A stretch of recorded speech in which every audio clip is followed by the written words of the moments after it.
Hi, I'm Chuck. Thanks for watching. I wanted to see if I could do something just a bit unique with the Slimline kit. And what I came up with was a 14.5 inch or so jousting pin. I used the traditional components of the Slimline kit, the nub and the transmission, and then the little end cap back here. The rest of it I pretty much discarded.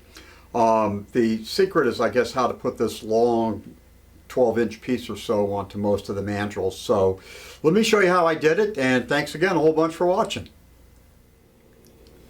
I'll use this piece of 2-foot zebra wood to start the pin. It's about 7/8 of an inch square, and what I'm going to do is I'll cut 14 inches for the pin.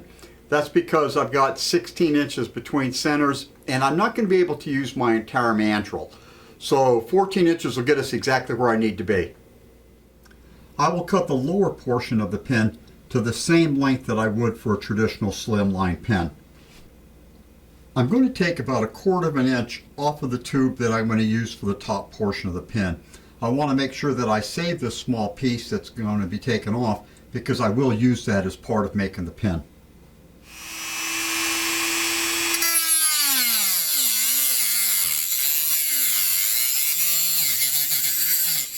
For the lower portion of the pin, I've gone ahead and drilled a 7mm hole directly through the center.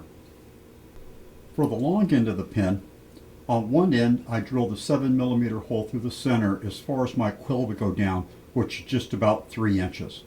On the other side, I basically put a hole in about 1/4 of an inch, which is where that little piece of tubing is going to go, and that'll sit nice and flush in with that.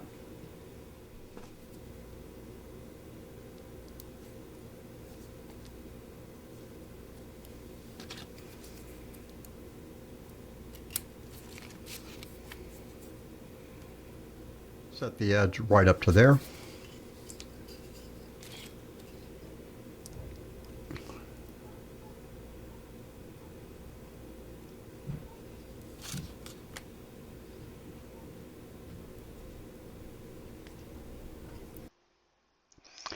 I'm going to go ahead and put the brass tubes in the long pin blank, including the small 1/4 inch piece into the other end. What we got to keep in mind is that the long piece of the pin with the hole we drilled, in my particular case it's only 3 inches in. I'm going to have to build this portion of the mandrel up with the second blank and then with some spacers so that I can keep a good pressure on this as we go off and turn it. Alright, I want to jump in for just a second just to make sure that I'm able to explain clearly what I need for everybody to do with the large section of the pin as we put it onto the mandrel. Well, the first thing I'll do is I'm going to put on a spacer right here, and then in this particular case I'm going to put the pin blank on. This is my top blank, and if we accept the fact that this is the length of the hole that was drilled right here, if I bring it into this point here, which is as far as it will go, you'll notice that I'm not going to be applying any pressure to the blank at this point, and I won't be able to turn it. It's always important to make sure that this larger section of the pin blank doesn't come to the end, so that we're able to push in as the tailstock starts to press against it. So we want to make sure that we put in enough spacers or additional blanks or whatnot, so that as we put this in now, I can press against it with the blank, get a good firm pressure on it, and still have room back here in the hole that we've drilled. So never be in a position where the end of the mandrel is touching the end of the drill hole, or you won't be able to get enough pressure in to firmly hold the piece down and to turn it. So I've set it up with one of my wooden spacers and then the bushings, and after I true this up, then I'll take this center bushing out, and then we'll go ahead and we'll form the entire jousting pin. Into my tailstock, I'm going to use this unit here, and you can see that it's going to give me a nice solid fitting on here so that I'll be able to apply pressure and tie it in, yet it won't wander off from the center. Alright, at this point now it's just basically simply turning. I'm going to go ahead though and just kind of form this into one long piece.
All right, the lance/pin is all sanded up, and what I'm going to do is I'm just going to break it at this point because I don't want to CA them together. I've got all right, I won't spend a lot of time on the video with the CA finish, but I'm going to go ahead and put that on right now. And you'll notice I'm at the extreme length of what I can do with this jousting lance/pin. And look, my tailstock is locked down firmly, but I don't have much more room at all for that to go. So I'll put the CA finish on it and I'll be right back with you.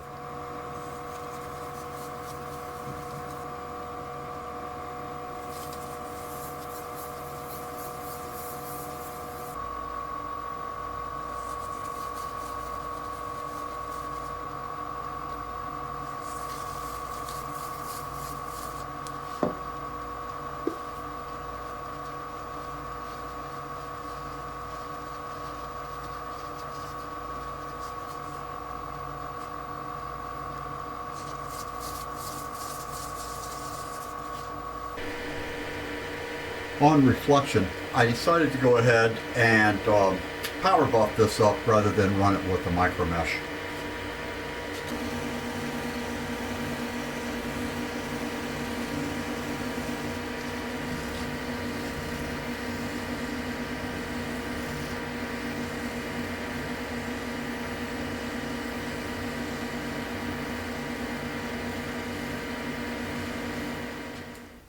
Well, now that we had it all polished up, the only thing left to do was press the nib and the transmission into the bottom section, and into the top section I went ahead and pressed a little end cap into that small piece of brass tubing that we inserted back there. It was a lot of fun, and it was a pretty easy project to go off and put together. I would caution you again, this is not a toy, and you probably don't need to be told to keep small kids away from it, but I'll suggest it anyway. Thanks again for watching. I appreciate it much. Everybody go out there and have a good time and a safe day.